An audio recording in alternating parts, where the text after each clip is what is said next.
أعوذ بالله من الشيطان الرجيم. بسم الله الرحمن الرحيم. الحمد لله رب العالمين. الصلاة والسلام على رسول الأمين وعلى آله وأصحابه أجمعين. ഏറെ പ്രിയമുള്ള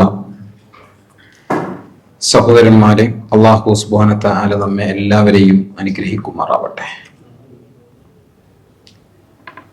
അല്ലാഹുവിന്റെ ദീന് പഠിക്കുകയും അള്ളാഹുവിന്റെ ദീനിനെ കൂടുതൽ വിശാലമാർത്ഥത്തിൽ മനസ്സിലാക്കുകയും ചെയ്യുക, അതിന് മനസ്സ് വെക്കുക എന്നത് ഏറെ വലിയ പുണ്യകരമായ മഹത്വമുള്ള ഒരു കാര്യമാണ്. ദാറുൽ ആരംഭിക്കുന്ന ആദ്യ ക്ലാസ്സിൽ ഞാനിവിടെ ഉണ്ടായിട്ടുണ്ടായിരുന്നു. അന്നു മുതൽ ഇന്നോളം വലിയൊരു സദസ്സ് തന്നെ കോഴിക്കോട് നഗരത്തിൽ തുടർച്ചയായി പങ്കെടുത്തുകൊണ്ടേയിരിക്കുന്നു എന്നത് വലിയ സന്തോഷവും അഭിമാനവും ഒക്കെ തോന്നുന്ന ഒരു കാര്യമാണ്. അല്ലാഹു സുബ്ഹാനഹു വ തആല നമ്മളിൽ നിന്ന് സ്വീകരിക്കുമാറാവട്ടെ എന്ന് പ്രാർത്ഥിക്കുകയാണ്. മുസ്ലിം സമൂഹം, മുസ്ലിം ഉമ്മത്തിനെ കുറിച്ച് വലിയ ചർച്ചകൾ നടന്നുകൊണ്ടിരിക്കുന്ന, വലിയ സംവാദങ്ങൾ നടന്നുകൊണ്ടിരിക്കുന്ന, വലിയ അർത്ഥത്തിൽ മുസ്ലിം സമൂഹത്തെ തകർത്തെറിയാൻ പോകുന്ന പ്രസ്താവനകൾ അന്തരീക്ഷത്തിൽ നിറഞ്ഞു നിൽക്കുന്ന ഒരു പ്രത്യേക സാഹചര്യത്തിലൂടെയാണ് നമ്മൾ പോയിക്കൊണ്ടിരിക്കുന്നത്. ഈ രാജ്യത്തിന്റെ ഭരണകൂടത്തെ നിർണയിക്കുന്നതിൽ മുസ്ലിം സമൂഹത്തോട് എങ്ങനെ നിലപാട് സ്വീകരിക്കുന്നു എന്നത് തങ്ങളുടെ വിജയത്തിന് അനുകൂലമാകുമെന്ന് വിശ്വസിക്കുന്ന വലിയൊരു വിഭാഗം ആളുകൾ, അവർ മുസ്ലിം സമൂഹത്തെക്കുറിച്ച് കുടിയേറ്റക്കാരാണ്, തീവ്രവാദികളാണ്, ഈ നാടിനെ നശിപ്പിക്കുന്നവരാണ്, ഈ നാടിന്റെ മുതലൂറ്റിക്കൊണ്ടുപോകുന്നവരാണ് എന്ന അർത്ഥത്തിലുള്ള വലിയ വംശീയമായ വെറുപ്പിൻ്റെതായ സംസാരങ്ങൾ നടത്തിക്കൊണ്ടേയിരിക്കുകയാണ്. രാജ്യത്തിന്റെ പ്രധാനമന്ത്രി പദത്തിലിരുന്നു കൊണ്ട് ആ പ്രസ്താവനകൾ ആവർത്തിച്ച് വന്നുകൊണ്ടിരിക്കുമ്പോൾ മുസ്ലിം സമൂഹത്തിന് പോലും ചിലപ്പോൾ തോന്നും, ചില ആളുകൾക്കെങ്കിലും തോന്നും, നമ്മളെന്തോ ഒരു കുഴപ്പക്കാരാണല്ലോ, അല്ലാതെ ഇങ്ങനെയൊക്കെ പറയേണ്ടതുണ്ടോ എന്ന് ചിലപ്പോൾ തോന്നി തുടങ്ങും. ആവർത്തിച്ച് കേൾക്കുന്ന സ്വന്തത്തെക്കുറിച്ച് തന്നെയുള്ള ചിന്തകൾ അല്ലെങ്കിൽ വാക്കുകൾ അയാളുടെ വ്യക്തിത്വ രൂപീകരണത്തിന് പോലും സ്വാധീനിക്കുമെന്ന ഒരു മനഃശാസ്ത്രപരമായ ഒരു പഠനമുണ്ട്.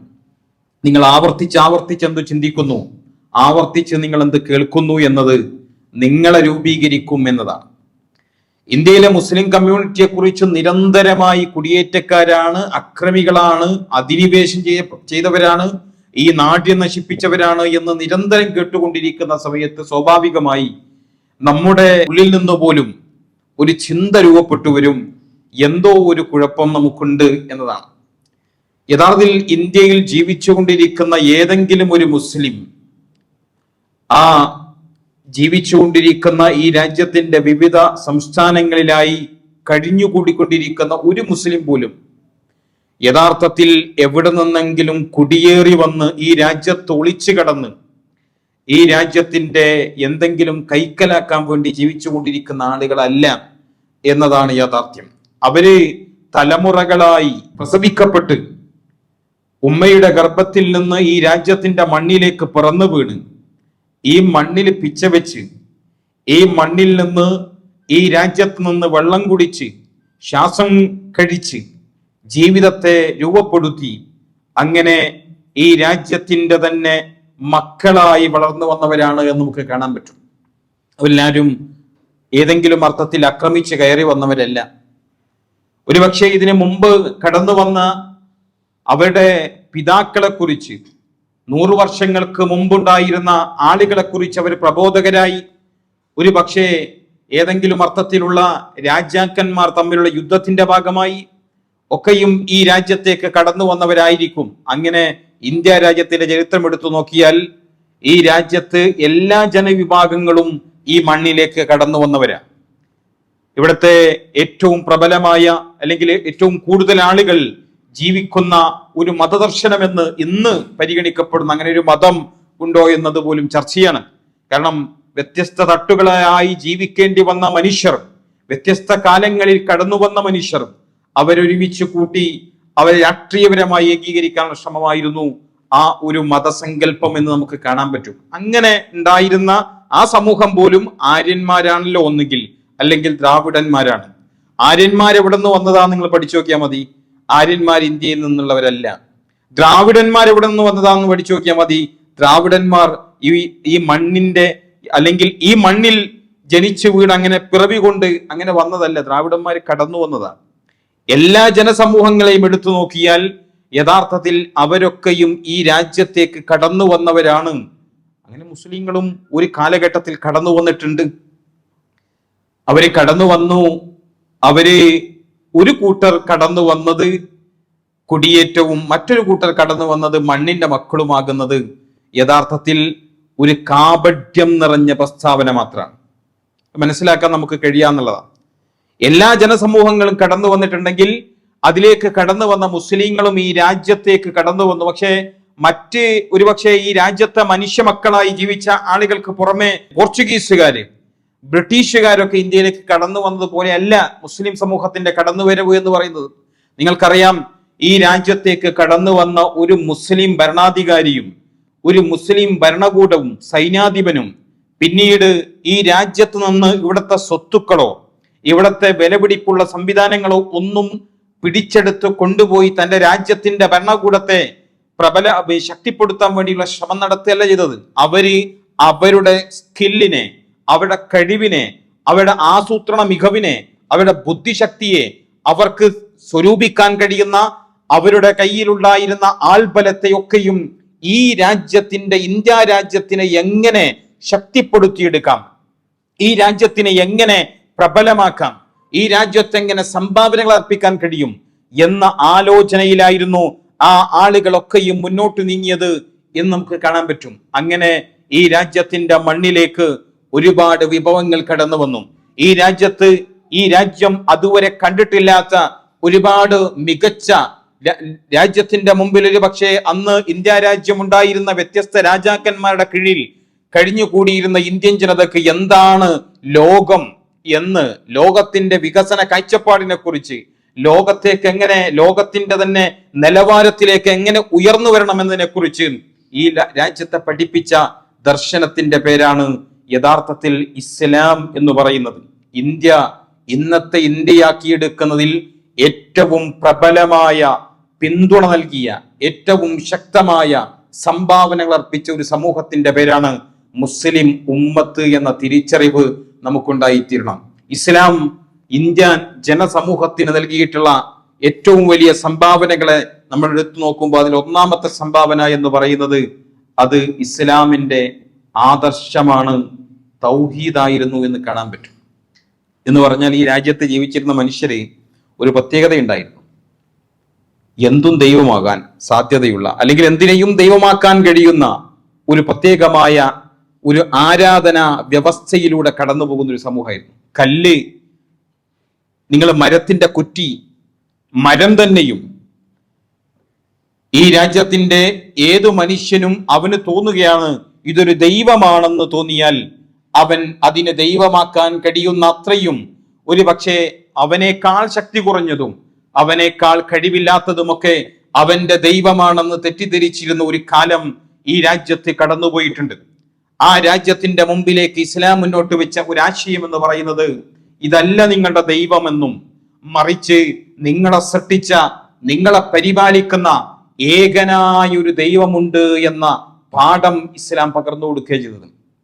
നിങ്ങൾക്ക് മനസ്സിലാക്കേണ്ട മറ്റൊരു കാര്യമുള്ളത്, ഇവിടുത്തെ പ്രബലമായ മതസമുദായത്തിന്റെ അവരുടെ മതപരമായ കാഴ്ചപ്പാടെന്ന് പറയുന്നത്, മനുഷ്യൻ എന്ന് പറയുന്നത് വ്യത്യസ്തമായ, ദൈവത്തിന്റെ തന്നെ വ്യത്യസ്തമായ ഭാഗത്ത് നിന്ന് സൃഷ്ടിക്കപ്പെട്ടതാണ് എന്നാണ്. തലയിൽ നിന്ന് സൃഷ്ടിക്കപ്പെട്ടവൻ, കാലിൽ നിന്ന് സൃഷ്ടിക്കപ്പെട്ടവൻ, കൈകളിൽ നിന്ന് സൃഷ്ടിക്കപ്പെട്ടവൻ, അരയിൽ നിന്ന് സൃഷ്ടിക്കപ്പെട്ടവൻ എന്ന അർത്ഥത്തിൽ വ്യത്യസ്തമായി സൃഷ്ടിക്കപ്പെട്ടവരാണ്. അവർക്കൊന്നും തുല്യതയില്ല, അവരൊന്നും തുല്യരല്ല. അതുകൊണ്ട് ഈ പറയുന്ന ഉന്നതന്മാരായ ഉന്നത കുലജാതന്മാരുടെ ദൈവം എന്ന് പറയുന്നത് ഒരു ദൈവമാണ്. അതിനോട് ആരാധിക്കാൻ ഈ കാലിൽ നിന്ന് പിറവി കൊണ്ട കീഴ്ജാതിക്കാരന് ഒരു അധികാരവുമില്ല. കീഴ്ജാതിക്കാരന് പ്രത്യേകമായ ദൈവങ്ങൾ, അതുപോലെ തന്നെ തലയിൽ നിന്ന് പിറവി കൊണ്ടവന് പ്രത്യേകമായ ദൈവങ്ങൾ. അങ്ങനെ ഒരു ദൈവം എന്ന കാഴ്ചപ്പാട് തന്നെ ഈ പറയുന്ന തങ്ങളുടെ വില അനുസരിച്ചുകൊണ്ട് ദൈവത്തിന്റെയും വില താഴുകയും, ദൈവത്തിന്റെ വിലയെന്ന് പറയുന്നത് ഈ മനുഷ്യന്റെ ജാതി സൃഷ്ടിച്ചെടുത്ത മനുഷ്യന്റെ ഉയർച്ച താഴ്ചകൾക്കനുസരിച്ചുകൊണ്ട് ക്രമീകരിക്കപ്പെട്ട വല്ലാത്ത വൈകൃതം നിറഞ്ഞ ഒരു കാഴ്ചപ്പാട് യഥാർത്ഥത്തിൽ ഉണ്ടായിരുന്നു എന്ന് കാണാൻ പറ്റും. ഇസ്ലാം ഇതിനെ ചോദ്യം ചെയ്തു. അല്ലെങ്കിൽ മുസ്ലിങ്ങളുടെ ഏകനായ നാഥനെ കുറിച്ചുള്ള കാഴ്ചപ്പാട് ഹിന്ദു സമൂഹത്തിൽ വലിയ അർത്ഥത്തിലുള്ള വെളിച്ചം നൽകി. നിങ്ങൾ വിചാരിക്കരുത് ഇന്നത്തെ മുസ്ലിം സമൂഹത്തെ കുറിച്ചുള്ള ആക്രമണങ്ങള്, ഇത്തരം അവിവേകം നിറഞ്ഞ പ്രസ്താവനകൾ കാണുമ്പോൾ നമ്മൾ വളരെ ശുഷ്കമായ ഒരു സമുദായമാണ് എന്ന്. അങ്ങനെയല്ല. ഈ രാജ്യത്ത് യഥാർത്ഥത്തിൽ ബംഗ്ലാദേശും ഇന്ത്യയും പാകിസ്ഥാനും നിറഞ്ഞ ഒരു ഇന്ത്യ ഉണ്ടായിരുന്നു. ആ ഇന്ത്യക്കകത്ത് ഈ രാജ്യത്തിന്റെ പല ഭാഗങ്ങളിലും ലക്ഷക്കണക്കിന് മനുഷ്യർ ഇസ്ലാമിലേക്ക് കടന്നു വന്നു. കാരണം അവരുടെ ബുദ്ധിക്ക്, മനുഷ്യനൊരു ബുദ്ധിയുണ്ടല്ലോ, ആ ബുദ്ധിക്ക് യോജിച്ച ഒരു ദർശനമുണ്ടെങ്കിൽ ഈ കല്ലിനെയും ഈ പറയുന്ന കുറ്റിയെയും മരത്തെയും അല്ല, ആ മരത്തെയും എന്നെയും സൃഷ്ടിച്ച ഏകനായൊരു നാഥനെ കുറിച്ചുള്ള ഇസ്ലാമിന്റെ ദർശനം യഥാർത്ഥത്തിൽ ഇന്ത്യ രാജ്യത്തിനകത്ത് ഇസ്ലാമിനെ കുറിച്ച് മതിപ്പുണ്ടാക്കി എന്ന് മാത്രമല്ല, കൂട്ടം കൂട്ടമായി ഇസ്ലാമിലേക്ക് ആളുകളെ കടന്നു വരുന്ന അവസ്ഥയിലേക്ക് വരെ കാര്യങ്ങൾ എത്തിയത് നമുക്ക് കാണാൻ കഴിയും. ബംഗാളിലടക്കമുള്ള പല പ്രദേശങ്ങളിലും യഥാർത്ഥത്തിൽ ഇത്തരം കൂട്ടമായ ഇസ്ലാമിലേക്കുള്ള കടന്നുവരവുണ്ടായി. ചരിത്രത്തെ നിരീക്ഷിച്ചിരുന്ന പല ആളുകളും വ്യക്തിത്വങ്ങളും പറയുന്നുണ്ട്. അവര് ഇസ്ലാമിനെ കുറിച്ച് നടത്തിയിട്ടുള്ള ഒരു നിരീക്ഷണം എന്ന് പറയുന്നത്, ഇസ്ലാമിന്റെ ആഗമനത്തോടെ ഇന്ത്യക്കാർ എത്രയോ നൂറ്റാണ്ടുകളായി തുടർന്നു പോരുന്ന സർവ്വവിധ ആചാര അനുഷ്ഠാനങ്ങളും ചോദ്യം ചെയ്യപ്പെട്ടു. എന്താണ് ഞങ്ങൾ ചെയ്യുന്നത് എന്ന് അവര് സ്വയം ആലോചിക്കാൻ തുടങ്ങി. തങ്ങളുടെ യുക്തിക്കനുസരിച്ച് കാര്യങ്ങൾ പോകുന്നില്ലല്ലോ, അല്ലെങ്കിൽ ഇത് യോജിപ്പിക്കാൻ കഴിയുന്നില്ലല്ലോ എന്ന അവസ്ഥയിലേക്ക് അവരെത്തിച്ചേർന്നു. അതിൻ്റെ ഒരു പ്രത്യേകത കൂടി ഉണ്ടായിരുന്നു. ആ ദൈവങ്ങൾക്കൊരു പ്രത്യേകത, ആ ദൈവത്തിലേക്ക് എത്താൻ എപ്പോഴും നിങ്ങൾക്ക് പുരോഹിതന്മാരുടെ സഹായം തേടേണ്ടിയിരുന്നു, പുരോഹിതന്മാരെ തൃപ്തിപ്പെടുത്തേണ്ടിയിരുന്നു. പലപ്പോഴും ഈ മേൽജാതിക്കാരനെ കീഴൊതുങ്ങി കൊടുക്കുന്നതിന്റെ പേരായിരുന്നു അവർക്ക് മോക്ഷം എന്ന് പറയുന്നത്. മോക്ഷം സ്ത്രീക്ക് ലഭിക്കണമെങ്കിൽ സ്വന്തം കുടിയിലേക്ക് ഈ മേൽജാതിക്കാരനെ കൊണ്ടുവന്ന് അവളുടെ പായയിൽ കിടത്തിയാലാണ് മോക്ഷം എന്ന് പോലും പുണ്യമെന്ന് പോലും ചിന്തിച്ച ഒരു കാലം കടന്നു പോയിട്ടുണ്ട്. ഈ ആളുകളുടെ അവരുടെ കാമപൂർത്തീകരണത്തിന്റെയും അവരുടെ ജനിത വൈകൃതങ്ങളുടെയും ഒക്കെ തന്നെ പൂർത്തീകരണത്തിന്റെ ഒരു രൂപമായിരുന്നു ദൈവാരാധന, അർച്ചനകൾ, അല്ലെങ്കിൽ ഈ പറയുന്ന ആരാധനാനുഷ്ഠാനങ്ങൾ. അവിടെ നിങ്ങളൊരാൾക്കും കീഴൊതുങ്ങണ്ട, നിങ്ങളൊരാൾക്കും വകവെച്ചു കൊടുക്കണ്ട, നിങ്ങളൊരാൾക്കും കീഴ്പ്പെടണ്ട, ഒരാളെയും യജമാന എന്ന് വിളിക്കണ്ട. നിങ്ങളുടെ യജമാനൻ, നിങ്ങളുടെ സൃഷ്ടാവ് സാക്ഷാൽ നിങ്ങളെ സൃഷ്ടിച്ചവൻ മാത്രമാണെന്ന ഇസ്ലാമിന്റെ സിദ്ധാന്തവും ആശയവും മനുഷ്യ മനസ്സുകളെ ആകർഷിക്കാൻ തുടങ്ങി. ലോകത്തെ ഏറ്റവും കൂടുതൽ ജനങ്ങൾ ജീവിക്കുന്ന രാജ്യം, അല്ലെ മുസ്ലിങ്ങൾ ജീവിക്കുന്ന രാജ്യം ഒരു പക്ഷേ ഇന്ത്യ ആയിരിക്കില്ല. പക്ഷേ അന്നത്തെ ഇന്ത്യയെ കുറിച്ച് നിങ്ങൾ ആലോചിച്ചു നോക്കിയാൽ, ഈ ഇന്ത്യ ഉപഭൂഖണ്ഡത്തെ എടുത്ത് നിങ്ങൾ പരിശോധിച്ചാൽ ലോകത്തെ ഏറ്റവും കൂടുതൽ മുസ്ലിങ്ങൾ ഉള്ളത് ഇന്ത്യ ഉപഭൂഖണ്ഡത്തിലാണ് എന്ന് കാണാൻ പറ്റും. അത്രയും ആളുകൾ ഇന്ത്യ രാജ്യത്ത് നിന്ന് ഇസ്ലാമിലേക്ക് കടന്നു വന്നതാണ്. ഇസ്ലാമിലേക്ക് അറേബ്യയിൽ നിന്ന് കുറെ ആൾക്കാർ ഇങ്ങോട്ട് വന്നതല്ല. ഇസ്ലാമിന്റെ ആശയം കണ്ട്, അതിന്റെ തൗഹീദ് കണ്ട്, അതിന്റെ രണ്ടാമത്തെ ഏറ്റവും പ്രധാനപ്പെട്ട സംഭാവനയായ സമത്വത്തെ ആസ്വദിച്ചുകൊണ്ടാണ് ഈ രാജ്യത്തെ ലക്ഷക്കണക്കിന് കോടിക്കണക്കിന് മനുഷ്യർ ഈ രാജ്യത്തേക്ക് കടന്നു വന്നത്. പാകിസ്ഥാൻ വിഭജിക്കപ്പെട്ടു പോയി, ബംഗ്ലാദേശ് വിഭജിക്കപ്പെട്ടു പോയി. ഇപ്പോഴും ഈ രാജ്യത്തിന്റെ 20% വരുന്ന മനുഷ്യർ ഇസ്ലാമിക ആദർശത്തിൽ എന്നും നിൽക്കുന്നതിന്റെ അതിന്റെ ഒരു ഗാംഭീര്യവും വളർച്ചയും എത്രമാത്രം ഉണ്ടാകുമെന്ന് നിങ്ങൾക്ക് ഊഹിച്ചാൽ മനസ്സിലാക്കാൻ പറ്റും. കാരണം തൗഹീദ് എന്ന് പറയുന്നത് ഏത് മനുഷ്യന്റെയും ഹൃദയത്തിൽ. അതുകൊണ്ടാണ് പിന്നീട് എന്ത് സംഭവിച്ചു നിങ്ങൾക്ക് ആലോചിച്ചാൽ കാണാൻ പറ്റും. ഈ ഹിന്ദുക്കൾക്കിടയിൽ പലർക്കും, പല ജാതിയിൽപ്പെട്ടവർക്ക് പല ദൈവം എന്ന കാഴ്ചപ്പാട് അവസാനിച്ചു. പകരം എല്ലാവർക്കും ഒരു ദൈവം എന്ന കാഴ്ചപ്പാടിലേക്ക് ചില ആളുകൾ ഇസ്ലാമിലേക്ക് കടന്നു വന്നു. മറ്റു ചില ആളുകൾ കടന്നു വരാതെ അവരുടെ മതത്തെ തന്നെ പരിഷ്കരിക്കാനാണ് ശ്രമിച്ചത്. നിങ്ങൾക്ക് രാജ്യത്ത് കാണാൻ പറ്റും പല ബ്രഹ്മസമാജം, ആര്യസമാജം, അല്ലെ, നമ്മൾ പഠിച്ച സ്കൂളുകളിലൊക്കെ പഠിച്ചതാണ്. എന്താ അവർ ചെയ്തത്? ഈ ബ്രഹ്മസമാജത്തിന്റെയും ആര്യസമാജത്തിന്റെയും ആളുകൾ വിഗ്രഹാരാധനയെ പോലും നിരാകരിച്ചവരാ, പാടില്ല എന്ന് പറഞ്ഞതാ. ആര്? ഹിന്ദു മതത്തിലെ തന്നെ അതിനെ സംസ്കരിക്കാൻ വേണ്ടി വന്നിരുന്ന ആളുകളിൽ പലരും അവര് പറഞ്ഞു വിഗ്രഹാരാധന പാടില്ല. കാരണം ഇസ്ലാമിനെ സംബന്ധിച്ചിടത്തോളം ഇസ്ലാം ഉണ്ടാക്കിയ സ്വാധീനം അത്രയും വലുതാണ്. ഈ രാജ്യത്തിന്റെ അകത്തുണ്ടായിരുന്ന ഒരുപാട് പരിഷ്കാരികൾ ഈ ഇസ്ലാമിലേക്ക് കടന്നു വരാൻ അവർക്ക് പ്രയാസം ഉണ്ടായിരുന്നു, അല്ലെങ്കിൽ പല കാരണങ്ങൾ കൊണ്ട് അവർക്ക് വരാൻ പറ്റിയില്ല. പിന്നെ അവർ ചെയ്തത് പക്ഷേ തങ്ങളുടെ വിശ്വാസത്തെ തന്നെ ഇസ്ലാമിനനുസരിച്ച് നവീകരിക്കാൻ തീരുമാനിച്ചു എന്നതാണ്. അദ്വൈതം എന്നൊക്കെ പറയുന്നത് ഇന്ത്യയിലെ വലിയൊരു സിദ്ധാന്തമായിട്ട് അവതരിപ്പിക്കുന്നത്, അദ്വൈതം എന്ന് പറഞ്ഞാൽ ഈ ലോകത്ത് ദൈവവും മനുഷ്യനും രണ്ടില്ല, ഒന്നേ ഉള്ളൂ എന്നാ. ദൈവവും മനുഷ്യൻ, നിങ്ങളും ഞാനൊക്കെ ഒന്നാണ്, നിങ്ങളും ഞാനൊക്കെ ഒന്നാണ്, ദൈവം ഒന്നാണ്, മരം ഒന്നാണ്, എല്ലാം ഒന്നാണ് എന്ന് പറഞ്ഞാൽ ഇസ്ലാമിനേക്കാളും വലിയ തൗഹീദ് അവതരിപ്പിച്ച് ഇതിനെ സംരക്ഷിക്കാൻ വേണ്ടി ശ്രമിക്കുക ചെയ്തത്. പക്ഷെ അതിന്റെ പ്രശ്നം എന്താണെന്നറിയോ? എല്ലാവരും ദൈവത്തിന്റെ ഭാഗമാണെങ്കിൽ ചില ആളുകൾ ആർക്കും ദൈവമാകാൻ പറ്റുന്ന അവസ്ഥയിലേക്ക് എത്തി, അല്ലെ? മനുഷ്യന്മാരൊക്കെ ഞാൻ ദൈവമാണ് എന്ന് പറഞ്ഞിട്ട് പ്രത്യേകമായ ആട്ടവും പാട്ടൊക്കെ തുടങ്ങി ദൈവങ്ങൾ അങ്ങ് ഉണ്ടായി തുടങ്ങി. പല ഭാഗത്തും ദൈവം. ഒരു ദൈവത്തിന് ഈ അടുത്ത് ജയിലിൽ പിടിച്ചിട്ടു, നിങ്ങൾ കണ്ടിട്ടോ, അല്ലെ? നമ്മൾ കണ്ടതാ. ദൈവം എന്ന പേരിൽ മനുഷ്യനെ ചൂഷണം ചെയ്യാൻ തുടങ്ങി. ദൈവം എന്ന പേരിൽ മനുഷ്യനെ ചൂഷണം ചെയ്യാൻ തുടങ്ങി. ഞാനാണ് ദൈവം എന്ന് പ്രഖ്യാപിക്കാൻ തുടങ്ങി. മനുഷ്യരെ, പാവങ്ങളായ മനുഷ്യരുടെ വിശ്വാസത്തെ ചൂഷണം ചെയ്യാൻ തുടങ്ങി. പക്ഷേ ഈ പറയുന്ന ഇസ്ലാമിനെ തടഞ്ഞു നിർത്താൻ കഴിയുന്ന ഒരു ദർശനമായി അതിനുപോലും വളരാൻ പറ്റിയിട്ടില്ല എന്നതാണ്. ഈ തൗഹീദ് ആശയം ഇന്ത്യയുടെ മനസ്സിൽ ഇന്നും എപ്പോഴും അത് സ്വാധീനം ചെലുത്തും, അതിൽ സംശയമില്ല. രണ്ടാമത്തെ ഇസ്ലാമിന്റെ ഏറ്റവും വലിയ സംഭാവന നിങ്ങൾക്കറിയോ? അത് സമത്വമാണ്, ഇക്വാലിറ്റി. ഇബ്നു ഖാസിമിനെ കുറിച്ചിട്ട് വലിയ അക്രമിയാണ് എന്നൊക്കെ നമ്മൾ പറയലുണ്ടല്ലോ, അല്ലെ? അദ്ദേഹം കാണിച്ചിട്ടുള്ള വലിയ അർത്ഥത്തിലുള്ള പിന്നെ അക്രമങ്ങളെ കുറിച്ച് ഈ രാജ്യത്തിന്റെ മീഡിയകൾ, പത്രങ്ങൾ പലരും പ്രഖ്യാപിക്കാറുണ്ട് ഇബ്നു ഖാസിം ചെയ്തിട്ടുള്ള ക്രൂരതകളെ കുറിച്ച്. പക്ഷെ ഇബ്നു ഖാസിമിനെ കുറിച്ചുള്ള വളരെ പ്രസിദ്ധമായ ഒരു കഥയുണ്ട്. അദ്ദേഹം ഈ രാജ്യത്തേക്ക് കടന്നു വന്നപ്പോ അന്ന് ദഹാറിന്റെ കൊട്ടാരം പിടിച്ചെടുത്തിട്ട് അന്നത്തെ ഈ കീഴ്ജാതിക്കാർക്കൊക്കെ ദൂരെ നിന്നിട്ട് ഇങ്ങനെ നോക്കാൻ പറ്റുന്ന ഒന്നായിരുന്നു ആ കൊട്ടാരം എന്ന് പറയുന്നത്. അടുത്തേക്ക് പോകാൻ പറ്റില്ല, കാരണം ശുദ്ധിയില്ലല്ലോ. അവൻ വിശുദ്ധനല്ല, അവന് തൊടാൻ പറ്റൂല, അവന് കാണാൻ പറ്റൂല, തീണ്ടാൻ പറ്റൂല.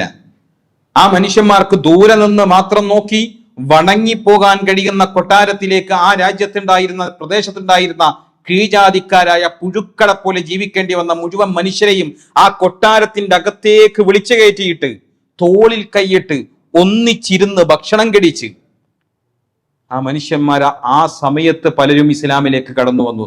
കാരണം ഞാനും മനുഷ്യനാണെന്ന ബോധത്തിലേക്ക്, ഞാനും ഈ രാജാവും ഒരേപോലെയുള്ളവരാണെന്ന ബോധത്തിലേക്ക് ആ മനുഷ്യരെ ഉയർത്തിക്കൊണ്ടുവരുന്നതിൽ നിർണായകമായ പങ്ക് വഹിച്ച പല സംഭവങ്ങളും ഇസ്ലാമിക ലോകത്ത് കാണാൻ പറ്റി.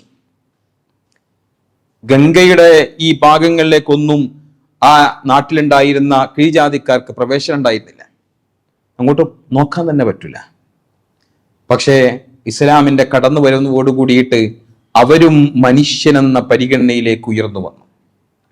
ഇന്ത്യയിൽ ഇസ്ലാം വളർന്നതിനെ കുറിച്ച് ഇസ്ലാമിന്റെ തന്നെ ശത്രുക്കൾ പറയാറുണ്ട്, ഇസ്ലാമിന്റെ ആദർശത്തിന്റെ മഹിമ കൊണ്ടൊന്നും അല്ല കേട്ടോ, പക്ഷേ നമുക്കാർക്കും കൊടുക്കാൻ കഴിയാത്ത സാഹോദര്യത്തിന്റെ, മനുഷ്യത്വത്തിന്റെ പാഠങ്ങൾ മനുഷ്യരുടെ ഹൃദയങ്ങളിലേക്ക് പറഞ്ഞു കൊടുക്കുകയല്ല, അവരെ ആസ്വദിപ്പിച്ചു ഇസ്ലാം എന്നതാണ്. അവർക്ക് വയലു പറഞ്ഞു കൊടുത്തതല്ല, അവനെ നെഞ്ചോട് ചേർത്ത് നിർത്തി, അവനെ ഹൃദയത്തോട് ചേർത്ത് നിർത്തി. ഞാനും നീയും ഒന്നാണെന്ന് അള്ളാഹുവിന്റെ വിശുദ്ധ ഖുർആൻ പഠിപ്പിച്ചതുപോലെ നിങ്ങളെ സൃഷ്ടിച്ചതൊക്കെയും അള്ളാഹുവാണ്. മിൻ നഫ്സിൻ വാഹിദ, എല്ലാവരും ഒറ്റ ആത്മാവിൽ നിന്ന് പടച്ചറബ് പിന്നീട് ഈ ലോകത്തേക്ക് വ്യാപിപ്പിച്ചവരെ അവിടുത്തെ കറുത്തവനും വെളുത്തവനും ദളിതനും കീഴാള ജാതിക്കാരനും ഇവിടത്തെ ബ്രാഹ്മണൻ എന്ന് പറയുന്നവനും ഇവിടത്തെ രാജാവും ഇവിടത്തെ മന്ത്രിയും ഇവിടത്തെ ഭരണകൂടവും തൂപ്പുകാരനും ഓട്ടോറിക്ഷ ഡ്രൈവറും അടക്കമുള്ള സകല സംവിധാനങ്ങൾ മനുഷ്യന്മാരും, എന്ത് പൈസയുള്ളവനും പൈസ ഇല്ലാത്തവനും ഒക്കെ എല്ലാം ഒരുപോലെയാ. മണൽത്തരികളെ പോലെ നിങ്ങളെ സൃഷ്ടിച്ചിരിക്കുന്നു. ഇന്നഅക്രമക്കും ഇൻദല്ലാഹി അത്ഖാക്കും. അല്ലാഹ് നിങ്ങളെ ഇടയിൽ എന്തെങ്കിലും ഒരു പ്രത്യേകത ആർക്കെങ്കിലും കൽപ്പിക്കുന്നുണ്ടെങ്കിൽ ആർക്കാത്? നിങ്ങളിൽ ആരാണ് ദൈവഭക്തിയുള്ളവൻ എന്നതിനെ അടിസ്ഥാനമാക്കി മാത്ര. നിങ്ങൾ രാജാവാണോ? പ്രത്യേകത ഉണ്ടോ അള്ളാന്റെ മുമ്പിൽ? ആണാണ് പെണ്ണാണ് എന്നത് കൊണ്ട് എന്തെങ്കിലും തരതിരിവുണ്ടോ പടച്ചറബിന്റെ മുമ്പിൽ? ഇല്ല. നിങ്ങൾ കറുത്തുപോയി, നിങ്ങളുടെ ജോലി ഇന്ന ജോലിയായി പോയി എന്നതിന്റെ പേരിൽ ഒരു വേർതിരിവും ഇസ്ലാമിലില്ല. അള്ളാഹു കൽപ്പിച്ചു കൊടുക്കില്ല. അള്ളാഹുവിന്റെ അടിയാറുകളാണ് അവരെല്ലാം. ഈ ലോകത്ത് ജീവിച്ചു കൊണ്ടിരിക്കുന്ന സകല മനുഷ്യരും ഈ സമത്വത്തിന്റെ പാഠങ്ങൾ ഇസ്ലാം പകർന്നു കൊടുത്തപ്പോ ലക്ഷക്കണക്കിന് മനുഷ്യരുടെ അവരുടെ ഹൃദയത്തിലേക്ക് വെളിച്ചം, ഇസ്ലാമിന്റെ വെളിച്ചം കടന്നു ചെന്നു. പിന്നീട് എന്ത് സംഭവിച്ചു? ഈ സമത്വത്തിന്റെ ദർശനമില്ലാതെ, ആശയമില്ലാതെ, അല്ലെങ്കിൽ അങ്ങനെയൊന്നല്ലാതെ ഈ ഒരാൾക്ക് പോലും യഥാർത്ഥത്തിൽ ജീവിക്കാൻ അല്ലെങ്കിൽ ഒരാശയത്തെക്കുറിച്ച് പറയാൻ കഴിയാത്ത അവസ്ഥയിലേക്ക് ഇന്ത്യയുടെ ഒരു അന്തരീക്ഷത്തെ മാറ്റിയെടുത്തു. പലപ്പോഴും പറയാറുണ്ട്, നമ്മുടെ പൊതുസ്ഥലങ്ങളിൽ കേരളത്തിൽ തന്നെ നിങ്ങൾ ആലോചിച്ച് നോക്കിയാൽ മതി, ഒരു ദളിതനായ മനുഷ്യന് ഒരു അങ്ങാടിയിലേക്ക് വരാൻ കുറച്ചിലായിരുന്നു, വരാൻ പറ്റില്ലായിരുന്നു. പിന്നെ എപ്പോഴാ വന്നതെന്ന് ചോദിച്ചാൽ മുസ്ലിങ്ങളായ ആളുകൾ ഹോട്ടലുകൾ ആരംഭിച്ചു.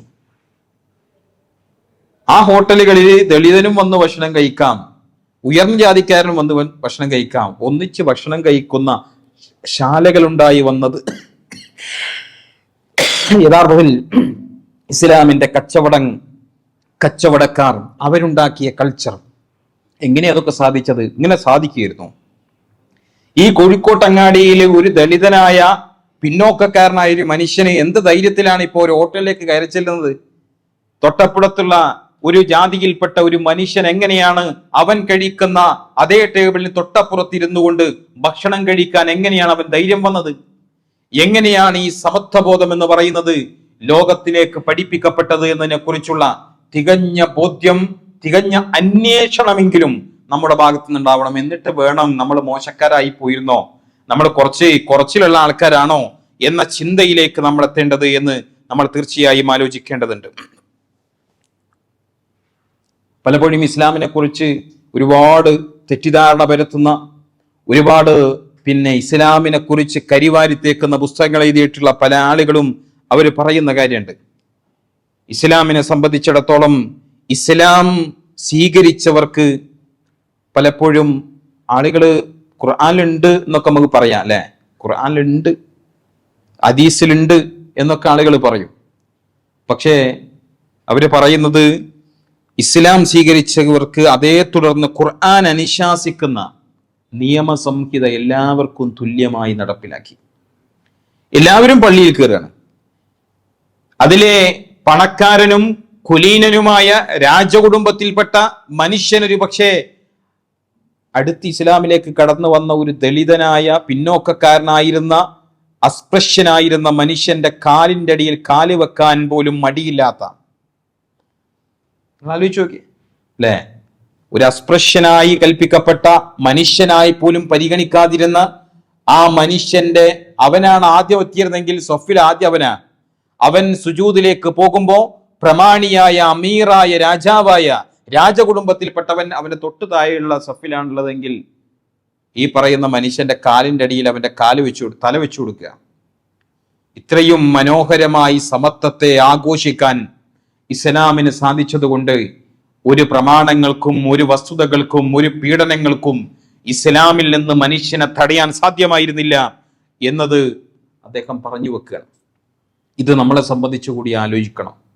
ഇസ്ലാം നൽകിയിട്ടുള്ള ടിപ്പു സുൽത്താനാണ് പലപ്പോഴും ഈ മലബാർ സൈഡിൽ നമ്മളിപ്പോൾ അനുഭവിച്ചുകൊണ്ടിരിക്കുന്ന ഈ കൊടുക്കൽ വാങ്ങലുണ്ടല്ലോ, ഹിന്ദുക്കൾക്കിടയിലും മുസ്ലിങ്ങൾക്കിടയിലുമുള്ള കൊടുക്കൽ വാങ്ങൽ മാത്രമല്ല, ഹിന്ദു സമുദായത്തിനകത്ത് തന്നെയുമുള്ള കൊടുക്കൽ വാങ്ങലുകൾക്ക് അദ്ദേഹമാണ് പ്രചോദനായത്. സ്ത്രീകളെ സംബന്ധിച്ചിടത്തോളം അവരുടെ മാറ് മറക്കാനുള്ള അവകാശം ഉണ്ടായിരുന്നില്ല. കാരണം കീഴ്ജാതിക്കാരന് പിന്നെ മാറുമറച്ചാൽ മുലക്കരം കൊടുക്കേണ്ടി വന്ന ഒരു കാലം ഉണ്ടായിരുന്നു, പിഴ അടക്കേണ്ടി വന്ന കാലം. അവൾക്ക് ഒരു അവകാശവുമില്ല.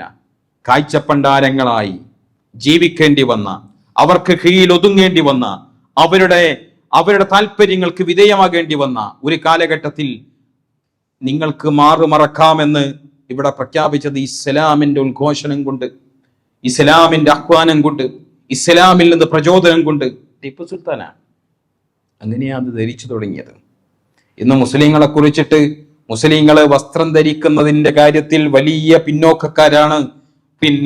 അവര് പെൺകുട്ടികളെ എല്ലാം കൂടി എന്താ പറയാ മൂടി പുതച്ച് കൊണ്ടു നടക്കുക എന്നൊക്കെ പറഞ്ഞ് ഒരുപാട് വിമർശനങ്ങൾ വരുമ്പോ പെണ്ണിന് വസ്ത്രമിടാനുള്ള അവകാശം കൊടുത്തത് ആരായിരുന്നു എന്ന ചോദ്യം അവര് സൗകര്യപൂർവ്വം മറക്കുക. അവളുടെ അവകാശങ്ങളെ കുറിച്ച് സംസാരിച്ചത് ആരായിരുന്നു എന്നതിനെ കുറിച്ച് യഥാർത്ഥത്തിൽ അവര് മറക്കുക.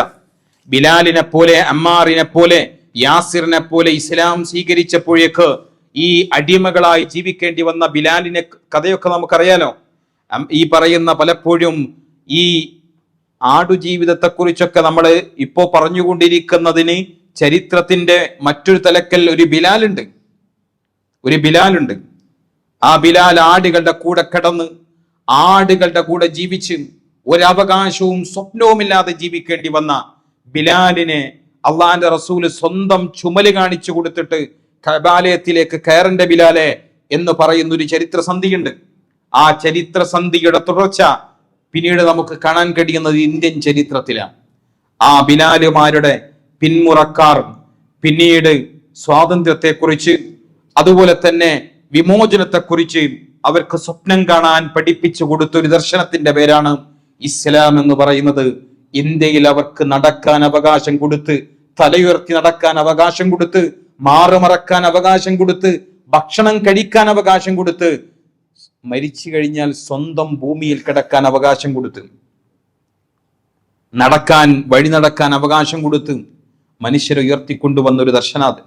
ഇസ്ലാമിന്റെ ഭരണകാലഘട്ടത്തെക്കുറിച്ച് നമ്മൾ ആലോചിക്കുമ്പോൾ ഇസ്ലാം നൽകിയിട്ടുള്ള സൗകര്യങ്ങളെ കുറിച്ച് നമ്മൾ ആലോചിക്കണം. പക്ഷെ മുസ്ലിം ഭരണാധികാരികൾ എല്ലാവരെയും നമ്മൾ ഭയങ്കരമായ ഉന്നത സ്ഥാനത്തേക്കൊന്നും കയറ്റിവെക്കേണ്ട. കാരണം പലരും രാജാക്കന്മാരെന്ന അർത്ഥത്തിൽ വ്യക്തിപരമായ എല്ലാ പരിമിതിയും പലർക്കും ഉണ്ടായിരുന്നു. അത് നമ്മൾ കാണാതെ പോകരുത്. അതുകൊണ്ടാണ് ആ ചരിത്ര സന്ദർഭത്തിൽ മറ്റൊരു കാര്യം കൂടി സംഭവിക്കുന്നത് നമ്മളെ ശ്രദ്ധയിലുണ്ടാവണം. കാരണം ഒരു കാര്യം പറയാനത്, കാരണം ഈ പറയുന്ന ജാതീയമായ ഈ ഘട്ടത്തിലൂടെ ജീവിച്ചു വന്ന മനുഷ്യര്, മുസ്ലിങ്ങൾ ഇവിടെ വന്നിങ്ങനെ ജീവിക്കുകയാണല്ലോ. സ്വാഭാവികമായി ജാതിയിൽ നിന്ന് വേർപെട്ടു വന്ന ഒരുപാട് മനുഷ്യന്മാരാണ് ഇസ്ലാമിലേക്ക് കടന്നു വരുന്നത്. അപ്പൊ മനസ്സിന്റെ അകത്ത് ഇത്രയും കാലം ജീവിച്ച ഒരു ജാതിയുടെ ഒരു ചിന്തയുണ്ട്, താഴ്ന്നവൻ ഉയർന്നവൻ എന്ന കാഴ്ചപ്പാടുണ്ട്. ഇത് ചില മുസ്ലിങ്ങളെ സ്വാധീനിച്ചിട്ടുണ്ട്. മുസ്ലിങ്ങളെ സ്വാധീനിച്ചു എന്ന് പറയുമ്പോൾ തന്നെ ചില മുസ്ലിം പണ്ഡിതന്മാരെയും സ്വാധീനിച്ചിട്ടുണ്ട്. അതുകൊണ്ടാണ് ഇപ്പോഴും ആലപ്പുഴയിൽ നിങ്ങൾ കണ്ടല്ലോ, എന്താണ് ബാർബർ സമുദായത്തിൽപ്പെട്ട ഒരാളെ മഹലിലേക്ക് എടുക്കാൻ പറ്റൂല അല്ലേ? ഇസ്ലാമിന്റെ സമത്വത്തിന്റെ സുന്ദരമായ കാഴ്ചപ്പാടിനെ കുറിച്ച് നമ്മൾ സംസാരിക്കുമ്പോൾ ഇസ്ലാം ഈ സമൂഹത്തിന് മേൽ സ്വാധീനം ചെലുത്തി കോടിക്കണക്കിന് മനുഷ്യരെ ഇസ്ലാമിന്റെ സമത്വം എന്ന ചീർപ്പിന്റെ പല്ല് പോലെ സമന്മാരാണ് നിങ്ങളെന്ന് പഠിപ്പിച്ച ഹബീബായ മുത്തു മുഹമ്മദ് റസൂലുള്ളാഹി സ്വല്ലല്ലാഹു അലൈഹി വസല്ലമയുടെ അനുയായികള് ഒരു മനുഷ്യനോട് പറയാ, നീ ബാർബറാണ്, അതുകൊണ്ട് പറ്റൂല അല്ലേ? ഇതെവിടുന്ന് വന്ന ചിന്തയായത്? ഇതൊന്നുമല്ല. നമ്മൾ ഒരുമിച്ച് ഇങ്ങനെ കഴിയുന്ന സമയത്ത് ചിലപ്പോൾ നമുക്ക് ഇങ്ങനെ പലതും അങ്ങോട്ട് കൊടുക്കുമ്പോൾ തന്നെ ചില തിന്മകൾ ഇങ്ങോട്ടും വന്നു ചേരും. സയ്യിദ് അബ്ദുൽ മൗദൂദി സാഹിബിനെ പോലെയുള്ള ആളുകൾ പറയുന്നുണ്ട്, പിന്നീട് ഈ ചിന്തയുണ്ടല്ലോ മുസ്ലിം സമൂഹത്തിൽ പലരെയും സ്വാധീനിച്ച ചിന്ത കൊണ്ട് ഇസ്ലാമിക പ്രബോധനം, ഇസ്ലാമിന്റെ വളർച്ച പോലും മുട്ടിക്കാൻ പോകുന്ന ചിന്തയായി അത് വന്നുപോയിട്ടുണ്ട്. അതുകൊണ്ട് മുസ്ലിം ഉമ്മത്ത് ആ ചിന്തയിൽ നിന്ന് എന്ന് വിമോചനം നേടുന്നോ അന്നാണ് ഇസ്ലാമിക പ്രബോധന ദൗത്യവുമായി അവർക്ക് മുന്നോട്ട് പോകാൻ അവകാശമുണ്ടാവുള്ളൂ എന്ന് നമ്മൾ തിരിച്ചറിയേണ്ടതുണ്ട്. ഒരു കൂട്ടരെ സംസ്കരിക്കാൻ വേണ്ടി, അവരെ ഉയർത്തിയെടുക്കാൻ വേണ്ടിയിട്ട് ഒരു സംഘം ആളുകൾ കടന്നു വരിക, എന്നിട്ട് അവരെ സംസ്കരിക്കുക, ആയിരക്കണക്കിന് മനുഷ്യരെ സ്വാധീനിക്കുക, എന്നിട്ട് അവരിലെ ചില അഴുക്കുകൾ നമ്മുടെ ശരീരത്തിലേക്ക് പറ്റുന്നുണ്ടെങ്കിൽ നമ്മുടെ ചിന്തയിൽ നിന്നെങ്കിലും അതിനെ മാറ്റിപ്പണിയാൻ നമുക്ക് കഴിയേണ്ടതുണ്ട്. ഇസ്ലാം നൽകിയിട്ടുള്ള മൂന്നാമത്തെ സംഭാവന എന്ന് പറയുന്നത് അത് സ്ത്രീ സമൂഹത്തിൽ നൽകിയ സംഭാവന. സ്ത്രീകളെ കുറിച്ച് ഇന്ന് ഇല്ലാത്ത അല്ലെ, നമ്മളെ പിന്നെ വളരെ മതേതരന്മാരായ ആളുകൾ ഇന്ന് പോലും കേട്ടുകൊണ്ടിരിക്കുന്ന ഇസ്ലാം സ്ത്രീയോട് അല്പം മോശമായി പെരുമാറിക്കളഞ്ഞു എന്നാണ്. സ്ത്രീ എന്തായിരുന്നു ഇന്ത്യയിൽ? സ്ത്രീ ഒന്നും ആയിരുന്നില്ല, ഒന്നും. അവളാരാ? ദൈവത്തെ, ഭർത്താവിനെ ദൈവമായി കാണണം. ദൈവമായി കാണുന്ന ഭർത്താവിന് മുമ്പിൽ അവൻ എന്താണോ ചെയ്യുന്നത്, അവൻ എന്താണോ വേണ്ടത്, എത്രയാണോ പീഡിപ്പിക്കുന്നത്, അതൊക്കെയും സഹിച്ചു ജീവിക്കണം എന്ന് മാത്രമല്ല, അവൻ മരിച്ചുപോയാൽ അവന്റെ ചിതയിലേക്ക് അവൾ എടുത്ത് ചാടണം, മരിക്കണം. സതി എന്ന പേരിൽ ലോകത്ത് വേറെ എവിടെ ഉണ്ടായിരുന്നില്ല സതി. സതി എന്ന പേരിൽ ഈ രാജ്യത്ത് നിലനിന്ന പെണ്ണെന്ന് പറഞ്ഞാൽ ആണിന്റെ ഒരു നിഴല് മാത്രമായിരുന്ന കാലഘട്ടത്തിൽ പെണ്ണിന് സ്വത്ത് കൊടുത്ത് പെണ്ണിനെ വിധവാ വിവാഹത്തെ കുറിച്ച് ഇസ്ലാം പ്രോത്സാഹിപ്പിച്ചു. ഒരിക്കൽ പോലും ആണിന് കീഴൊതുങ്ങേണ്ടതല്ല. ആണും പെണ്ണും പെണ്ണിന്റെ രക്ഷിതാവുമായിട്ട് ഏർപ്പെടുന്ന ഒരു കരാറാണ് വിവാഹം, അല്ലെ? ഒരു കരാർ ചെയ്തിട്ട് വിവാഹം ചെയ്യാൻ. ആ കരാറിനനുസരിച്ച് ആണ് നിൽക്കുന്നില്ലെങ്കിൽ പെണ്ണിന് ത്വലാഖ് ചൊല്ലി, പിന്നെ ത്വലാഖിലൂടെ രക്ഷപ്പെടാൻ കഴിയാം. ത്വലാഖിലൂടെയോ ഇസ്ലാം നിശ്ചയിച്ചിട്ടുള്ള പെണ്ണിന് തന്നെ വിമോചനം നേടാൻ കഴിയുന്ന വഴികളിലൂടെയോ പെണ്ണിന് രക്ഷപ്പെടാൻ കഴിയാം. ആ പെണ്ണിന് വീണ്ടും വിവാഹം കഴിക്കാൻ പറ്റുക. വിധവാ വിവാഹത്തെ കുറിച്ച് അന്നത്തെ സമൂഹത്തിന് ആലോചിക്കാൻ കഴിയില്ല. കാരണം ഭർത്താവ് എത്ര മോശക്കാരനാണെങ്കിലും അവൻ മരിച്ച അവന്റെ ചിതയിലേക്ക് ചാടിയിരിക്കണം, അവൾ കഴിഞ്ഞു. പക്ഷെ ഇസ്ലാം പറയുന്നത് ഭർത്താവ് മരിച്ചാൽ മറ്റൊരാൾക്ക് വിവാഹം കഴിക്കാൻ കഴിയുമെന്നാണ്. യഥാർത്ഥത്തിൽ ഇസ്ലാമിന്റെ ഒരു പ്രത്യേകത കൂടി നിങ്ങൾ മനസ്സിലാക്കേണ്ടതുണ്ട്. ഇസ്ലാം ഈ ഭരണകൂടങ്ങളൊക്കെ വന്നപ്പോൾ സതി നിർത്തലാക്കിയില്ല. എന്താ കാരണം? എന്താണെന്നറിയോ? ഇസ്ലാമിനെ കുറിച്ച് എന്ന് പറയുന്നത് ആളുകളൊക്കെ നിർബന്ധപൂർവ്വം മതം മാറ്റിക്കൊണ്ടുവന്നു എന്നല്ലേ. ഇസ്ലാം ഒരിക്കൽ പോലും ഇവിടുത്തെ ഹിന്ദു മതത്തെ തകർക്കാൻ ശ്രമിച്ചില്ല. അതിന്റെ മതപരമായ കാര്യങ്ങളിലൊന്നും ഇസ്ലാം കൈവെക്കാൻ തീരുമാനിച്ചില്ല എന്നതുകൊണ്ടാണ് അന്ന് സതി നിരോധിക്കപ്പെടാതിരുന്നത്. കാരണം അതൊരു ആചാരാണല്ലോ, ആ മതത്തിന്റെ ആചാരം. പക്ഷെ ഇസ്ലാമിക ഭരണകൂടങ്ങൾ വളരെ ക്ലവറായി ബുദ്ധിപൂർവ്വം പ്രവർത്തിച്ചു. അവർ ചെയ്തത് മറ്റൊന്നുമല്ല, അവര് ചില നിയമങ്ങൾ ഉണ്ടാക്കി, ചില ചട്ടങ്ങൾ ഉണ്ടാക്കി. ആ ചട്ടങ്ങളിൽ ഒന്ന്, ഇത് ഈ പറയുന്ന ആ പ്രദേശത്തെ പ്രഭുവിന്റെ മുമ്പിൽ, അതിന്റെ നേതൃത്വം നൽകുന്ന ആളുകളുടെ മുമ്പിൽ ഈ കേസ് എത്തണം. ആദ്യം സതി പിന്നെ ചിതയിലേക്ക് എടുത്തു ചാടുന്നതിന് മുമ്പ് ഈ സ്ത്രീ അവിടെ എത്തണം. അവളോട് ചോദിക്കും, നിനക്ക് പൂർണ്ണ സമ്മതമാണോ? എന്തെങ്കിലും ആരെങ്കിലും നിർബന്ധിക്കുന്നുണ്ടോ? ആരെങ്കിലും നിന്നെ പ്രയാസപ്പെടുത്തുന്നുണ്ടോ? അവള് പറയണം, എനിക്ക് പൂർണ്ണ സമ്മതമാണെന്ന് പറഞ്ഞാലേ സതിയിലേക്ക് എടുത്തു ചാടാൻ പറ്റുള്ളൂ. ഒരു നിർബന്ധവും കൂടാതെ അവൾ ചാടുന്നുണ്ടെങ്കിൽ ആ ആചാരം അംഗീകരിക്കപ്പെടാമെന്നതിനപ്പുറത്ത് ഒരാളും, അമ്മായിമ്മയോ അമ്മാവന്മാരോ ചേട്ടന്മാരോ സമൂഹമോ അവിടുത്തെ പ്രമാണിമാരോ പുരോഹിതന്മാരോ ഇത് നിയമമാണ്, നിർബന്ധമായി ചെയ്യണമെന്ന് ആരെങ്കിലും പറഞ്ഞാൽ അത് കുറ്റകരമാകുന്ന ഒരവസ്ഥയിലേക്ക് ഇതിനെത്തി. അങ്ങനെ സതി കുറഞ്ഞു വന്നു ഇസ്ലാമിക ലോകത്തുനിന്ന്. പിന്നെയും അന്നുണ്ടായിരുന്നത് ഈ പറയുന്ന മുസ്ലിങ്ങൾ ഭരിക്കാത്ത ചില പ്രദേശങ്ങൾ ഉണ്ടായിരുന്നു, അവിടെ സതി ഉണ്ടായിരുന്നു. സ്ത്രീക്ക് വസ്ത്രം ധരിക്കാൻ അവകാശം കിട്ടിയ, സ്ത്രീക്ക് സ്വത്തിന് അവകാശം കിട്ടിയ, ഇസ്ലാമിലേക്ക് കടന്നു വന്നാൽ ആത്മാഭിമാനം കിട്ടിയ, ആരാധനാലയങ്ങളിലേക്ക് പ്രവേശനം കിട്ടിയ, ഇസ്ലാം എന്ന് പറയുന്ന സുന്ദരമായ ദർശനത്തിന്റെ കീഴിൽ അതിമനോഹരമായി ജീവിക്കാൻ കഴിഞ്ഞ ഒരു സ്ത്രീ സമൂഹത്തെ കുറിച്ച് നമുക്ക് കാണാൻ പറ്റും. അവര് അതിരില്ലാത്ത, ഇസ്ലാമിനെ സംബന്ധിച്ചിടത്തോളം ഇസ്ലാമിന്റെ പരിധികൾക്കകത്തുനിന്നുകൊണ്ട് അവരതിന്റെ സ്വാതന്ത്ര്യം ആസ്വദിക്കാൻ തീരുമാനിക്കുകയും അതവർക്ക് അനുഭവിക്കാൻ കഴിയുകയും ചെയ്തു. ഇസ്ലാം നൽകിയിട്ടുള്ള വലിയൊരു സംഭാവനയാണ്. ഞാൻ അവസാനിപ്പിക്കുകയാണ്. ഇസ്ലാമിനെ സംബന്ധിച്ച് നമ്മൾ മനസ്സിലാക്കുമ്പോൾ നമ്മുടെ മനസ്സിലുണ്ടാവേണ്ട ഒരു പ്രധാനപ്പെട്ട കാര്യം, ഇന്ത്യ എന്ന് പറഞ്ഞ രാജ്യത്തിനൊരു പ്രത്യേകത ഉണ്ട്. കടല് കടന്ന് അപ്പുറം പോകാൻ പറ്റില്ല. കടൽ യാത്ര ഇന്ത്യക്കാർക്ക് നിരോധിക്കപ്പെട്ടതായിരുന്നു. മതപരമായും അനുഷ്ഠാനപരമായും നിരോധിക്കപ്പെട്ടതാണ്. കടൽ കടന്നു പോകാൻ പറ്റില്ല. അതുകൊണ്ട് ഒരു പ്രത്യേകതയുണ്ടായി. ആ പ്രത്യേകത മറ്റൊന്നുമല്ല, ഇന്ത്യയിൽ പ്രത്യേകിച്ച് നിങ്ങൾ ആലോചിക്കേണ്ടത്, ഇന്ത്യ വളരെ മോശം ചിന്തയൊന്നുമില്ലാത്തൊരു നാടൊന്നല്ലായിരുന്നു. ഒരുപാട് ചിന്തകന്മാർ ഇന്ത്യയിൽ കടന്നുപോയിട്ടുണ്ട്, ഒരുപാട് ആശയങ്ങൾ ഇന്ത്യയിൽ ഉണ്ടായിരുന്നു. പക്ഷേ അതൊന്നും ലോകം അറിഞ്ഞിരുന്നില്ല. ഇന്ത്യയിൽ ഒരുപാട് വിഭവങ്ങൾ ഉണ്ടായിരുന്നു, കാർഷിക വിഭവങ്ങൾ ഉണ്ടായിരുന്നു. പക്ഷെ ഇതൊക്കെ ഇവിടുത്തെ ആളുകൾ ഇങ്ങനെ കഴിച്ച് ജീവിക്കാന്നല്ലാതെ ലോകത്തിലേക്ക് അത് കൊണ്ടുപോകാൻ ഒരു വഴി ഉണ്ടായിരുന്നില്ല. കടലിൽ കടന്നു പോകാത്തൊരു മനുഷ്യന്മാര് പിന്നെ എവിടേക്ക് അത് കൊണ്ടുപോകാം? ലോകത്തിന്റെ ഒരു ശബ്ദവും ലോകത്തിന്റെ ഒരു ആശയവും ഈ ഇന്ത്യയിലേക്ക് കടന്നു വരുമായിരുന്നില്ല. അതിനെയൊക്കെയും പൊളിച്ചത്, അതിനൊക്കെയും തകർത്തത്, ആ അവസ്ഥ ഇല്ലാതാക്കിയത് മുസ്ലിങ്ങളാണ്. അവരാണ് ലോകത്തിന്റെ ചിന്തകളെ ഇന്ത്യയിലേക്ക് കൊണ്ടുവന്നത്, ഇന്ത്യയുടെ ചിന്തയെ ലോകത്തിന് പകർന്നു കൊടുത്തത്. നിങ്ങൾ മനസ്സിലാക്കേണ്ടത്, ഇസ്ലാമിക ഭരണകാലഘട്ടങ്ങളിലാണ് ഈ പറയുന്ന പല ഹിന്ദു പുസ്തകങ്ങളും പുരാണങ്ങളും വ്യത്യസ്ത പേർഷ്യൻ ഭാഷകളിലേക്ക് അടക്കം വിവർത്തനം ചെയ്തത് മുസ്ലിം ഭരണകാലഘട്ടത്തിലാണ്.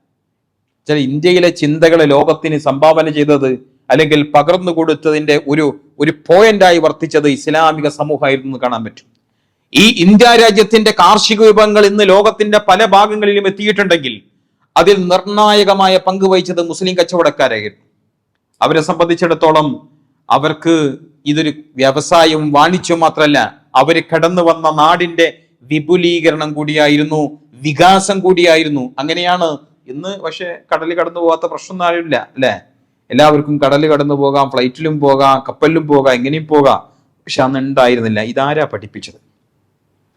ഇന്ത്യയിലെ ഏറ്റവും വലിയ റോഡ്, ഏകദേശം 4382 കിലോമീറ്റർ റോഡ് ആദ്യമായി ഇന്ത്യയിൽ സൃഷ്ടിച്ചത്, ഇന്ത്യയുടെ ഒരു അറ്റം മുതൽ അടുത്ത അറ്റം വരെ യാത്ര ചെയ്യാമെന്ന ചിന്ത, ഇതൊരു രാജ്യമാണെന്ന ചിന്ത, ഇവിടുന്ന് കേരളത്തിൽ ഉണ്ടാക്കുന്ന അല്ലെങ്കിൽ രാജ്യത്തിന്റെ ഒരു അറ്റത്തുണ്ടാക്കുന്ന ഒരു വിഭവം മറ്റേ അറ്റത്തേക്ക് കൊണ്ടെത്തിക്കാൻ എളുപ്പ വഴി ഉണ്ടാക്കിയത് മുസ്ലിം രാജാക്കന്മാരാണ്.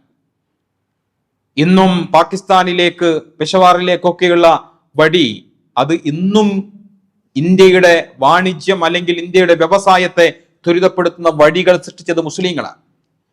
ഈ രാജ്യത്തിന്റെ നഗരങ്ങളൊക്കെ നിങ്ങളൊന്ന് സന്ദർശിച്ചു നോക്കുക. ഈ രാജ്യത്തിന്റെ നഗരങ്ങൾ ഓരോന്നും നിങ്ങൾ ട്രെയിനിൽ ടിക്കറ്റ് എടുത്ത് പോയി കാണുക. ഈ രാജ്യത്തിന്റെ നഗരങ്ങൾ ഇത്ര മനോഹരമായി പ്രൗഢിയോടെ സൃഷ്ടിച്ചെടുത്തത് ആരാണ് എന്ന ചോദ്യത്തിന് നിങ്ങൾക്കൊരു ഉത്തരം കിട്ടും. ഈ രാജ്യത്തിനെ ഇത്ര പ്രൗഢമാക്കിയതിൽ മുസ്ലിം സമൂഹം വഹിച്ച പങ്കിനെ കുറിച്ച് നിങ്ങൾക്ക് മനസ്സിലാവും. ഈ രാജ്യത്തിനെ കാർഷിക അഭിവൃദ്ധിയിലേക്ക് എത്തിയത്, വ്യവസായ അഭിവൃദ്ധിയിലേക്ക് എത്തിയത് ആരായിരുന്നു അതിന് മുന്നിൽ നിന്നത് എന്ന ചരിത്രം നമ്മൾ മനസ്സിലാക്കുമ്പോൾ മുസ്ലിം കമ്മ്യൂണിറ്റി ഈ രാജ്യത്തിന്റെ മുമ്പിൽ വഴിതെളിച്ചത് കാണാൻ പറ്റും. ചിന്താപരമായി മാത്രല്ല, സമത്വത്തിന്റെ മേഖലയിൽ മാത്രല്ല, പെണ്ണിനെ കുറിച്ചുള്ള കാഴ്ചപ്പാടിൽ മാത്രല്ല, ഈ രാജ്യത്തിന്റെ ഭൗതിക പുരോഗതിയിൽ നിർണായക പങ്കുവഹിച്ച് ഈ രാജ്യത്തിന്റെ നടുകെ നിവർന്നു നിൽക്കാൻ പ്രാപ്തി നൽകിയിട്ടുള്ള സംവിധാനത്തിന്റെ പേരാണ് ഇസ്ലാമിക സമൂഹം എന്ന് പറയുന്നത്. അല്ലെങ്കിൽ അങ്ങനെ ഒരു സമൂഹത്തിന്റെ പേരാണത്. ഈ ചരിത്രത്തെ ഉൾക്കൊള്ളാനും കൂടുതൽ വായിക്കാനും നമ്മൾ തയ്യാറാവുക എന്നത് വളരെ പ്രധാനപ്പെട്ടത്. ഇവിടെ വിദ്യാഭ്യാസം എന്ന് പറഞ്ഞാൽ എന്തായിരുന്നു? ഗുരുകുലത്തിന്റെ പ്രത്യേകത എന്താ? ഒരു അധ്യാപകൻ, കുറച്ച് കുട്ടികളുണ്ടാവും അല്ലെ? ആരാ കുട്ടികള്? ഉയർന്ന ജാതിയിൽപ്പെട്ട രാജാക്കന്മാരുടെ വീടുകളിൽ നിന്ന് വരുന്ന കുട്ടികൾക്കാണ് അവിടെ പഠിക്കാൻ പറ്റുക. വേറെ ആർക്ക് പഠിക്കാൻ പറ്റൂ? ആരാണ് ഇന്ത്യയിലെ വിദ്യാഭ്യാസത്തെ ജനാധിപത്യവൽക്കരിച്ചത്? ആരാണ് യൂണിവേഴ്സിറ്റികൾ ആരംഭിച്ചത്? ആരാണ് വ്യത്യസ്തമായ ഏത് വിഭാഗത്തിൽപ്പെട്ട മനുഷ്യർക്കും പഠിക്കാവുന്ന അന്തരീക്ഷം ഒരുക്കി കൊടുത്തത്? വിദ്യാഭ്യാസത്തെ ഇത്രമേൽ ജനാധിപത്യവൽക്കരിച്ച ഒരു സമൂഹത്തെ കുറിച്ചുള്ള പഠനങ്ങൾ അവസാനം ചെന്നവസാനിക്കുക ഈ പട്ടണങ്ങളിൽ സ്ഥാപിക്കപ്പെട്ട നൂറുകണക്കിന് മദ്രസകളാണ്. മദ്രസ എന്ന് പറഞ്ഞാൽ അന്ന് ഇന്നും മദ്രസ, നിങ്ങൾ കേരളത്തിലെ മദ്രസ എന്ന് കേട്ടാൽ നിങ്ങൾ ഈ പറഞ്ഞ ഏതെങ്കിലും ഖുർആനും ഹദീസും മാത്രം പഠിപ്പിക്കുന്ന മദ്രസ അല്ല. ഇന്നും ഇന്ത്യയിലെ മദ്രസ എന്ന് പറഞ്ഞാൽ അവിടെ സയൻസും പഠിപ്പിക്കും, കണക്കും പഠിപ്പിക്കും. നൂറുകണക്കിന് മദ്രസകൾ സ്ഥാപിച്ചത് ആരാണ്? ഏത് മനുഷ്യനും കടന്നു വരാവുന്ന മദ്രസകൾ സ്ഥാപിച്ചത് ആരാണ്? ആരാണ് ഈ വിദ്യാഭ്യാസത്തെ ജനാധിപത്യവൽക്കരിച്ചത്? കുറഞ്ഞ മറ്റേ ഈ പറയുന്ന ഒരു പിന്നോക്ക വിഭാഗക്കാരനായ ഒരു മനുഷ്യൻ വേദം കേട്ടാൽ അവന്റെ കാതിൽ ഇഴം ഉരുക്കി ഒഴിക്കണം എന്ന് പറഞ്ഞിടത്തു നിന്ന് ഏതു മനുഷ്യനും അവന് ഇൽമ് കൊടുക്കണം, അറിവ് കൊടുക്കണം. അവന്റെ അവകാശമാണത്, അവന്റെ അവകാശമാണ്. അവനത് കൊടുക്കണം, പഠിപ്പിക്കണം, അവനെ സംസ്കരിച്ചെടുക്കണം, വളർത്തിയെടുക്കണം, പുരോഗതിയിലേക്ക് നയിക്കണം എന്ന് പഠിപ്പിക്കുകയാണ് യഥാർത്ഥത്തിൽ ഇസ്ലാം ചെയ്തത് എന്ന് നമുക്ക് കാണാൻ പറ്റും. ഈ പുരോഗമനപരമായ വളർച്ചയുടേതായ വൈജ്ഞാനിക ഉയർച്ചയുടേതായ ലോകതലങ്ങളിലേക്ക് ഇന്ത്യ രാജ്യത്തെ ഉയർത്തുന്നതായ എല്ലാ നടപടികൾക്ക് പിന്നിലും ഇസ്ലാമിക സമൂഹത്തിന്റെ കൈയുണ്ട്. അവർക്കതിൽ സംഭാവന അർപ്പിക്കാൻ കഴിഞ്ഞതിനെ കുറിച്ച് നമുക്ക് കാണാൻ കഴിയും. അതുകൊണ്ട് ആത്മാഭിമാനത്തോടും തൻ്റെ ഇടത്തോടും നിങ്ങൾ ഇനി ഇന്ത്യയിലെ സാഹിത്യത്തെ കുറിച്ച് എടുത്തു നോക്കിയാലും എവിടെയും ഇന്ത്യ രാജ്യത്തിന് അഭിമാനിക്കാൻ കഴിയുന്ന പലതിലും ഈ രാജ്യത്തിന്റെ സിനിമയിലെ പാട്ടുകൾ നിങ്ങൾ എടുത്തു നോക്കിയാൽ മതി. ആരാണ് ഹിന്ദുസ്ഥാനി എന്ന് പറയുന്ന ഭാഷ ഇന്ത്യക്ക് സംഭാവന ചെയ്തത്? ആരാണ് ആ ഭാഷ സംഭാവന ചെയ്തത്? ആരാണ് അത്രയും ഗസലുകൾ രചിച്ചത്? ആരാണ് ഈ പാട്ടുകൾ മൂളുന്ന അവസ്ഥയിലേക്ക് ഇന്ത്യക്ക് എത്തിച്ചത്? അഭിമാനത്തോടുകൂടി ഈ രാജ്യത്തിന്റെ പ്രൗഢിയെ, അഭിമാനത്തെ ലോകത്തിന്റെ മുമ്പിലേക്ക് ഉയർത്തിക്കെട്ടിയ ഈ സൗധങ്ങൾ, കെട്ടിടങ്ങൾ ആരാണ് പണിതത്? ഇന്ത്യയെ ഇന്നും അഭിമാനത്തോടുകൂടി അസൂയയോടുകൂടി ലോകം നോക്കിക്കാണുന്നുണ്ടെങ്കിൽ അതിൽ പങ്കുവഹിച്ചൊരു സമൂഹത്തെ കുറിച്ചിട്ട് നിങ്ങൾ കുടിയേറിയവരാണ്, നിങ്ങൾ അക്രമികളാണ് എന്നാരെങ്കിലും പറയുന്നുണ്ടെങ്കിൽ യഥാർത്ഥത്തിൽ പുച്ഛത്തോടുകൂടി അവരിലേക്ക് നോക്കാൻ മാത്രമേ നമുക്ക് കഴിയുള്ളൂ.